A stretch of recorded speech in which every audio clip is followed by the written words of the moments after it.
there's a three-step process that goes into creating and running a Java program. First step is you need to create your source code. You need to type your source code into a text editor. We just did that, right? We typed into a notepad window our hello.java. Second step, you need to compile your source code into bytecode. Well, what is bytecode? We have a little picture over here that might help. Our program hello.java is source code. If we run a tool called the compiler, which in Java is the javac command, and we hand it to the hello.java program, it'll generate for us a class file or bytecode file. This is a binary file that contains the contents of your source code in a readable format. Well, readable to the Java virtual machine, not readable to humans. The human readable is the source code. The bytecode is readable to a JVM. So step 1, we write the source code. Step 2, we run the compiler. Since our code is in the examples directory, we can run the javac command telling it to find hello.java in the examples directory. In Windows, we use a backslash here to say hello.java is inside of examples. If you were on a Unix, Linux kind of system, you could do a / instead, since that's the appropriate separator on those systems. So step 1, write the code. Step 2, compile it, provided the compiling happened cleanly. Step 3, you run your program, or you interpret the bytecode.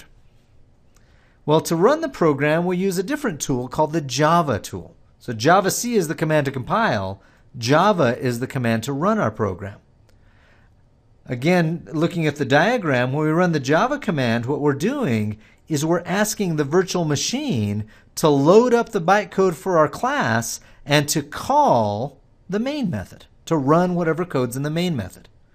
And so the Java code, we pass it, we say in the examples directory, find the hello class and invoke it. Notice there's no extension. It's not hello.java, it's not hello.class, it's just the name of the public class. That's what we're supposed to be doing here. The other thing that's a little awkward is this is a / here. Well, at this point, the Java command is saying, tell me what to run, pass something in to run. And it's written in more of a Unix way than a Windows way, and so it likes /. Whereas up here, the javac command, we were saying look in the file system for something. Here, it's kind of looking at it from a different angle. If this is kind of confusing to you, an alternate syntax that maybe is easier to remember is you can put a period or a dot. Say Java space examples.hello, and that would work as well.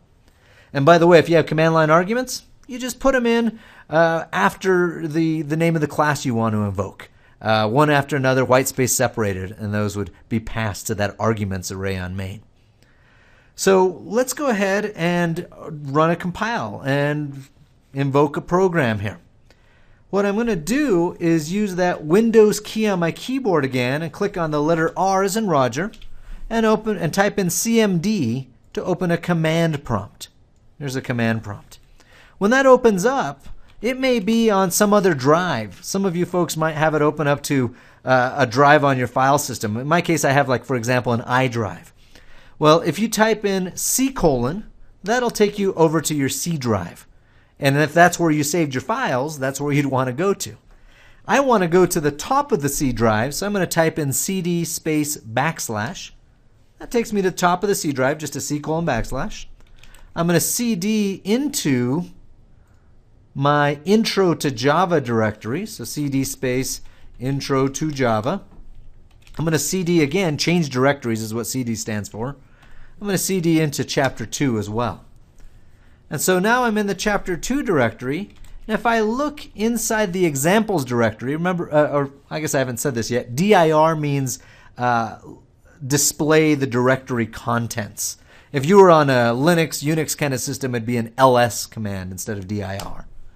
If we look here, we got hello.java, and there's also hello world.java. That example was available as well. It's not exactly as interesting as ours. It doesn't have an if statement. We'll go with the one we typed in, hello.java. But there's no class file yet. Well, that's because we haven't run the compiler, at least not yet. And so I'm going to type in JAVAC, javac, examples / hello.java. So I'm currently in the chapter 2 directory. I'm saying run the compiler and have it compile hello.java that exists in the examples directory. I run this, and in this case it came back clean. It didn't give me any error messages. That means I apparently typed this in properly. If we do another peek inside that directory, I'll just up arrow key a couple times and it'll go back in the buffer and find that dir of examples. I can see, or you can see, that we now have a class file that's in that directory as well.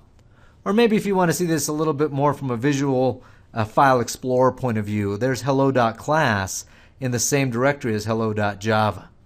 Since it compiled cleanly, we now have a class file. Well, that class file is a binary file. It's not something we can really look at least not using a simple editor. So the Java file, absolutely, that's source code. The class file is binary. It's for the virtual machine. And so to pass that into the VM, we run that Java command, JAVA, tell it examples / hello, and it runs the main inside the virtual machine, printing out hello, comma, world. And as I mentioned before, you can also use a period instead of a /. That works just as well to say run the hello class inside my examples package. And maybe that's even a better way to do it, so you don't have to think so much about forward and backslashes. If I wanted to pass command line arguments in here, I can go ahead and do so by putting the name of the command line argument or whatever it may be right after the class I'm invoking. And so now Bob goes in as arg0, and if you remember how our code works, it checks to see the argument length. Is the arg length 0? Well, the first time I ran this, the answer was yes, because I had not passed any additional command line arguments in. But now, with the word Bob, we now have an argument passed in as part of the string array. Actually, it's embedded in arg0. And so now when we print out the word hello, it's followed by the word Bob and the exclamation point as well. So please, on your systems, pause the video and go ahead and do what I just did. Compile and run your program. Well, some of you, when you tried to compile the program, you might have had an error come up. For example, let me leave off a semicolon. I'll take it off after the print out of world. When you run that javac command, and I just up arrowed through my buffer to the javac command, it might have given you back an error message. In this case, it said, hello.java line 11, error, semicolon expected. Even pointed at where it thought the semicolon should be. Trust me, your error messages usually are not going to be that good. That's unusual for it to be as descriptive as it is. Perhaps you'd left off a curly brace instead. Those ones are harder to read. So I leave a curly brace off, I run the compiler through. Now there's a bunch of ugly stuff that came through. Wow. Bunch of things went wrong now that I left off that curly brace. So if you see error messages coming from the compiler, you're going to want to go check your syntax, maybe go ahead and visualize back to what you typed in, clean that up, and save it and compile again. Every time you make a change, make sure to save the file. I'm going to go ahead and put back the curly brace, recompile, and it should be clean again. So the javac should come back without any errors, and that's how you know it works. If you were having problems with compiler errors, again, if you want to pause me for a minute and go fix those, that's fine. Otherwise, we'll go ahead and keep talking about this code. The other thing that I was thinking I should mention with the code, I'm not sure if I said this a minute ago. I teach a lot of classes, so I forget who I say what to. The indentation in Java is optional, but it's recommended. And if you wanted to use spaces or tabs, anything works. Anytime you open a curly brace, you're basically opening a block of code, and we like to indent the code that's inside that block. So the if statement has its curly braces, and we've indented the printout. The class has curly braces, we've indented the main. So good idea. It makes your code easier to read. The other thing is, if you want to put white space in your code, you're free to do so. Java is perfectly happy with extra white space.